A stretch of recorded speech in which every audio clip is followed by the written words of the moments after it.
এই কোনো কৌশল অবলম্বন হচ্ছে কিনা, সেই জন্য ডাক্তার, তার নানা, তার ওই মহিলাটা, মেয়েটা আর ওই হুজুর, ঠিক আছে, 4 জনকে গ্রেপ্তার করছে। করলে 4 জনকে গ্রেপ্তার করতে হবে, আর না করলে কাউকে এখনো টেস্টের আগ পর্যন্ত গ্রেপ্তার করা, এটা আমি মনে করি একজনের উপর অপরাধ। যদি শুধু একজনকে গ্রেপ্তার, একজন হুজুরকে যদি শুধু গ্রেপ্তার করা হয়, তাহলে এটা সম্পূর্ণ আমি মনে করি এটা বেআইনি অপরাধ।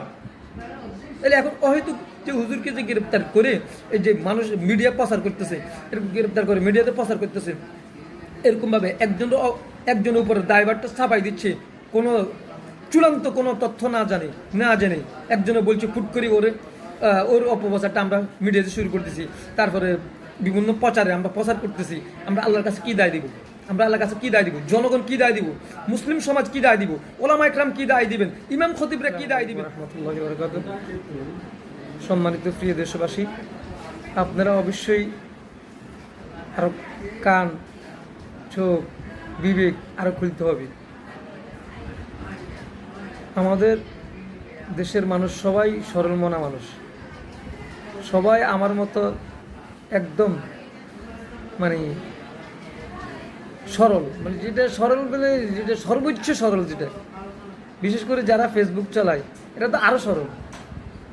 যারা ফেসবুক চালায়, ফেস চালায়, এরা অত্যন্ত সরল, আমার থেকেও আরো সরল মনে হয় যে এরা। যাই হোক, এরা কি করে, কেউ যদি কোনো একটা পোস্ট দেয়, সত্য মিথ্যা যাচাই ছাড়াই আল্লাহ নাল্লাই শেয়ার করতে থাকে, মানে এরা সব জানে, মানে যতজনের কাছে যা যাবে সবাই সব কিছু জানে, এটা সত্য।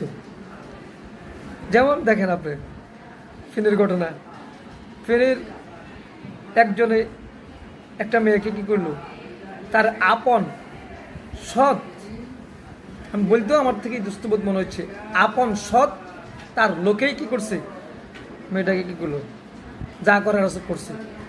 কিন্তু হুজুরটা 1 মাস জেলখানায় খাটছে। তো হুজুরটাতে জেলখানায় 1 মাস দিয়ে খাটলো, এটা দাবেন নিব কি? আর জেলটা কিভাবে খাটলো, কেন খাটলো? আমরা জাতিদের স্বেচ্ছার নয়, আমরা জাতিদের ওই সব আমার মতোতে কি একদম সরল, সেই জন্য জেল খাটছি। নির্দোষী মানুষ জেল খাটছে, জেলটা কাটলো কি নির্দোষী মানুষ, আর যে দোষী সে বাইরে বাইরে ঘুরতেছে। এইগুলো আমাদের দেশের অবস্থা।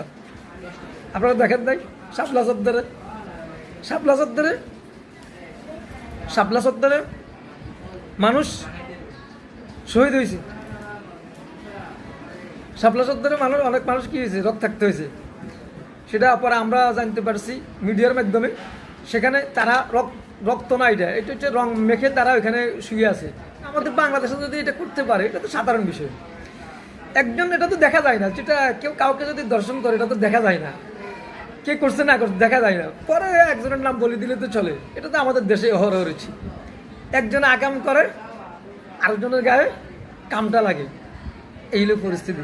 যেন ইমামের মতন ফেনীর ইমাম নির্দোষী, বেচারা কইতেই পারবো না, জানো না, কিন্তু তারে জেলখানায় ঢুকে দিয়ে সে 1 মাস কতদিন জেলখানায় ছিল।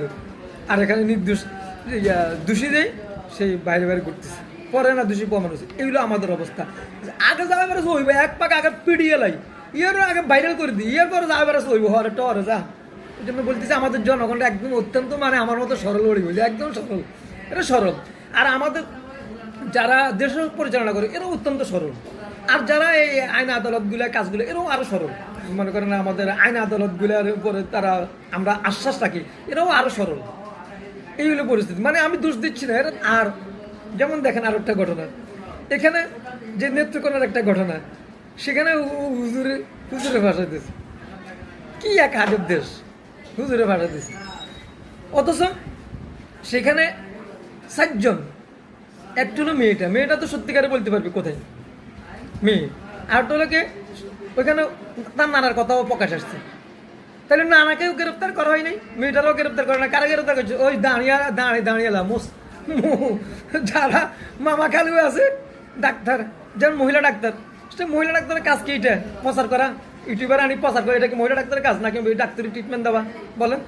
তাহলে সেই নিজেও দোষী, মহিলা ডাক্তার, সেই নিজে মহিলা ডাক্তার করলো। এরপরে মেয়েটা, এরপরে আবার কি একটা তার নানা, আপনারা শুনছেন না ওই লোকটার মুখে, হুজুরটার মুখে, তারপরে সে তার নানার সাথে থাকতো। তা আপনারা ওইটা জানেন, এটা একটা কথা উঠছে, আমার কথা হইলো এখন এই কথাটা তো ইয়ে করার জন্য একজনকে গ্রেপ্তার করলে তো হয় না, এখানে তো 7 জনকে গ্রেপ্তার করতে হয়, গ্রেপ্তার করলে 7 জনকে গ্রেপ্তার করতে হয়, কারণ নানার সাথে ছিল, নিশ্চয় নানার সাথে তো সমস্যা হতে পারে। এরপরে আপনার মেয়েটা বাস্তবে বলতে পারবো কোথায় কোন সমস্যা হয়েছে, কোন কোন জায়গায় সমস্যা হয়েছে, তাকে মেয়েটারও গ্রেপ্তার করা উচিত।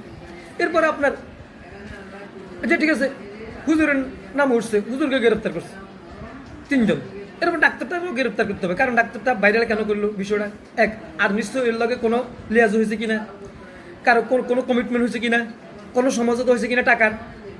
এরপরে আপনার এই মহিলা ডাক্তারটার সাথে কোনো কমিটমেন্ট অথবা তার সাথে কোনো লিয়াজ হয়েছে কিনা, অথবা সে কোনো আত্মীয় কিনা, ঘুরে মিশে একজনকে ফাঁসাইয়া সে তাকে তার কাঁধে দেওয়ার জন্য এই কোনো কৌশল অবলম্বন হচ্ছে কিনা, সেই জন্য ডাক্তার, তার নানা, তার ওই মহিলা মেয়েটা আর ওই হুজুর, ঠিক আছে 4 জনকে গ্রেপ্তার করলে 4 জনকে গ্রেপ্তার করতে হবে, আর না করলে কাউকে এখনো টেস্টের আগ পর্যন্ত গ্রেপ্তার করা, এটা আমি মনে করি একজনের উপর অপরাধ। যদি শুধু একজনকে গ্রেপ্তার, একজন হুজুরকে যদি শুধু গ্রেপ্তার করা হয়, তাহলে এটা সম্পূর্ণ আমি মনে করি এটা বেআইনি অপরাধ।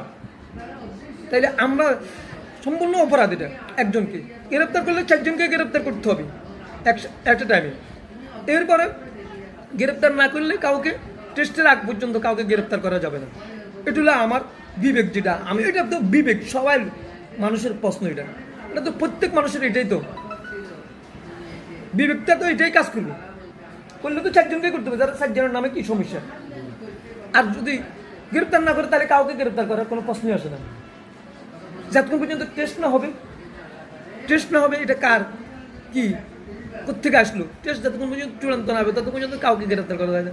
তাহলে এখন অহেতুক যে হুজুরকে যে গ্রেপ্তার করে এই যে মানুষ মিডিয়া প্রচার করতেছে, এরকম গ্রেপ্তার করে মিডিয়াতে প্রচার করতেছে, এরকমভাবে একজনের উপরে দায়ভারটা চাপাই দিচ্ছে, কোনো চূড়ান্ত কোনো তথ্য না জেনে একজনে বলছে ফুট করে ওর অপপ্রচারটা আমরা মিডিয়াতে শুরু করতেছি, তারপরে বিভিন্ন প্রচারে আমরা প্রচার করতেছি, আমরা আল্লাহর কাছে কি দায় দিব, জনগণ কি দায় দিব, মুসলিম সমাজ কি দায় দিব, ওলামা ইকরাম কি দায় দিবেন, ইমাম খতিবরা কি দায় দিবেন, আলম সমাজ কি দায় দিবেন, মুসলিম জনসমাজ কি দায় দিবেন, আল্লাহ আমাদের কি বিচার করবে না? অবশ্যই বিচার করবে। আমরা যে সোচ্চার হচ্ছি না এই অন্যায়গুলো, এই অপরাধগুলোর জন্য যে আমরা সোচ্চার হচ্ছি না, আল্লাহ অবশ্যই আমাদেরকে দুনিয়াতেও শাস্তি দিবেন, পরকালে তো অবশ্যই দিবেন। এটার জন্য অবশ্যই আমরা জবাবদিহি করতে হবে। কেন অন্যায়ের প্রতিবাদ আমরা কেন করছি না, অন্যায়ের কথা কেন বলছি না, অন্যায়ের বিপক্ষে কেন আমরা কথা বলছি না, সেই জন্য অবশ্যই আল্লাহর কাছে জবাবদিহি করতে হবে। আমার মনে হচ্ছে এটা জবাবদিহি করতে হবে, কারণ আমাদের চোখের সামনে, আমাদের সামনে আমরা দেখতেছি সব কিছু অন্যায়গুলা, এই অপরাধগুলা। তাই এই জন্য এগুলা কি আল্লাহ কালকে আমাদের মাঠে আমাদেরকে ধরবে না? অবশ্যই ধরবে। ওই জন্য আল্লাহ কাছ থেকে বাঁচার জন্য কমপক্ষে সবাই এটার জন্য কমপক্ষে প্রতিবাদটা করুন, কমপক্ষে কথাটা তুলে ধরেন।